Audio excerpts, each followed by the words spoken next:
More than 20,000 children have now been killed by the Israeli military in Gaza since the war began. Save the Children says at least one child has been killed every hour on average, and at least 1,000 of them were under the age of 1. Others have been either left with lifelong injuries or trauma. The United Nations says more than 40,000 young Palestinians have suffered new war-related injuries, leaving more than half of them disabled. Well, let's speak to Rachel Cummings about this. She's the humanitarian director for Save the Children and is joining us from Deir al-Balah in central Gaza. Rachel, thank you so much for your time. The scope of this tragedy is really unimaginable. At least one Palestinian child killed every hour in the last 23 months. What does that actually mean in human terms for families in Gaza? How should the world understand the lived reality behind these statistics?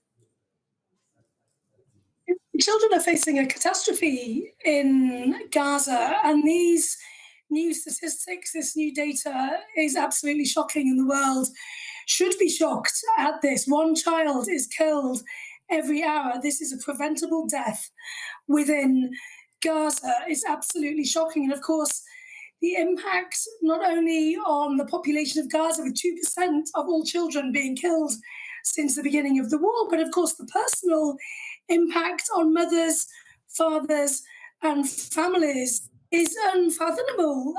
Women and mothers are sharing with us how painful every day is to keep going. They keep going for the remainder of their children and for their families, but the loss of a child in such a brutal way, they have shared with us.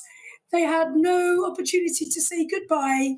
They had no opportunity to share one last hug or to tell them one last time that they loved them. And these are deeply personal and tragic stories that people are sharing with us, because this is deep trauma that people are experiencing. So it's a catastrophe for children in Gaza that we're seeing here. Right.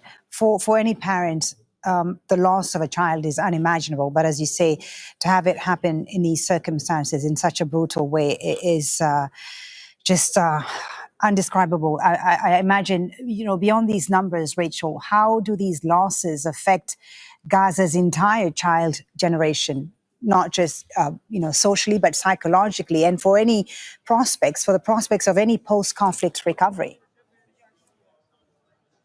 And, this is at scale, of course. We have 20,000 children that have been killed, over 40,000 children injured, and over 20,000 children left with severe disabilities. So the issue is not only, of course, the children that have been killed, but those children that are surviving with lifelong injuries. And, the mental health status of children now is very, very fragile.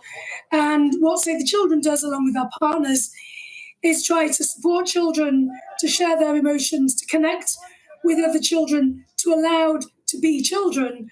But of course, the long-term impacts of this war on the mental health of all children, and actually the whole population of Gaza, what the role Save the Children, we need to be able to provide hope for children and their families. We do that through activities, community engagement and discussions, but the impact on a whole generation is deeply, deeply concerning. Rachel, thank you so much for taking the time to speak to us about this. Rachel Cummings, Humanitarian Director for Save the Children, joining us there from Gaza. Thank you very much.